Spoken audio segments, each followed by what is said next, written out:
और गम होता है जब कोई मेहमान चला जाता है। दिल में कुछ कारोबार करते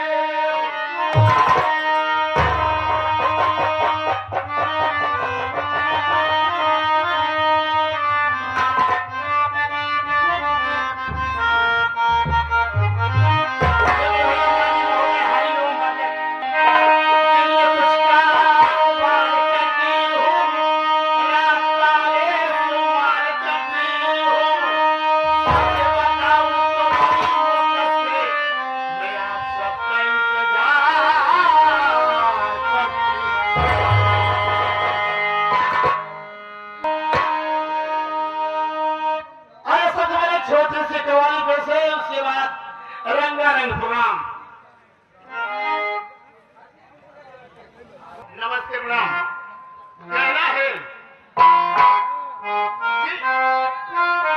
इस भरी दुनिया में मां से बड़ा कोई नहीं।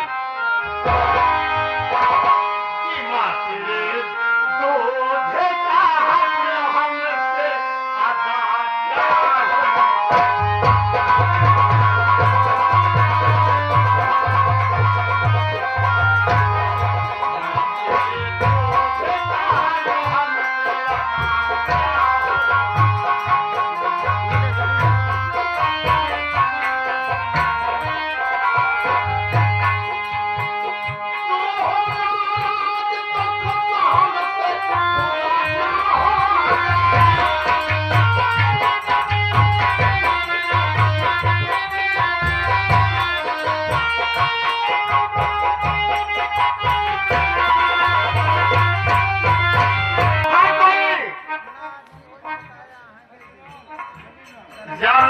जानकार है, समझदार है और ये जानते हैं कि इस दुनिया में मां से बड़ा कोई नहीं है।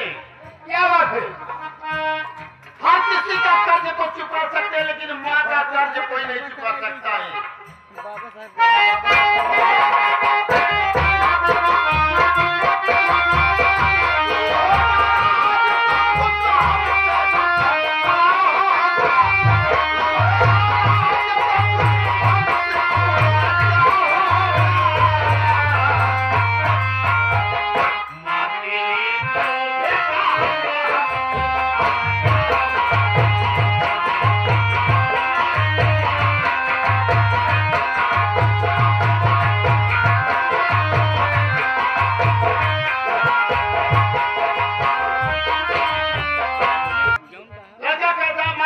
क्या किया है शायद कोई नहीं कर सकता इस दुनिया में। मां अगर आप नाराज है तो भगवान हमसे खुश नहीं होंगे कभी।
एक ऐसे में आप आगे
होती है जब ईमान चला जाता है, खुशी होती है जब कोई शैतान चला जाता है,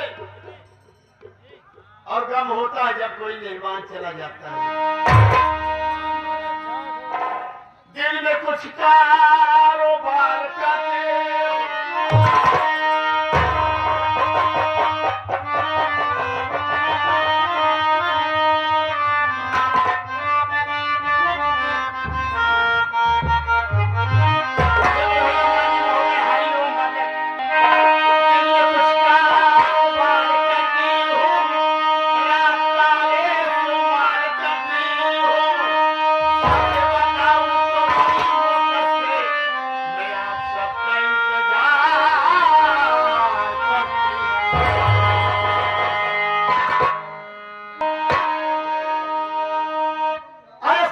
छोटे से कवाली बसे, उसके बाद रंगारंग प्रणाम।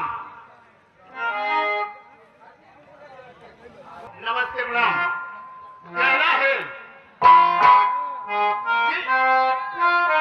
इस भरी दुनिया में माँ से बड़ा कोई नहीं,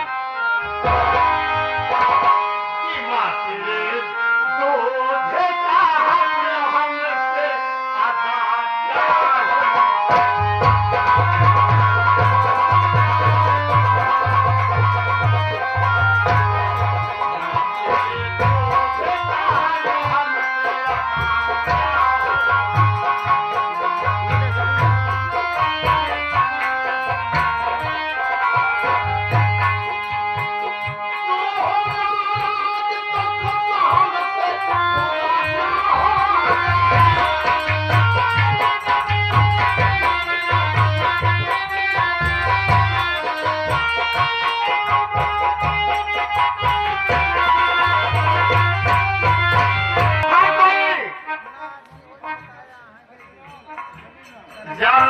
जानकार है, समझदार है, और ये जानते हैं कि इस दुनिया में माँ से बड़ा कोई नहीं है। क्या बात है? हर किसी का कर्ज को चुका सकते हैं, लेकिन माँ का कर्ज कोई नहीं चुका सकता है।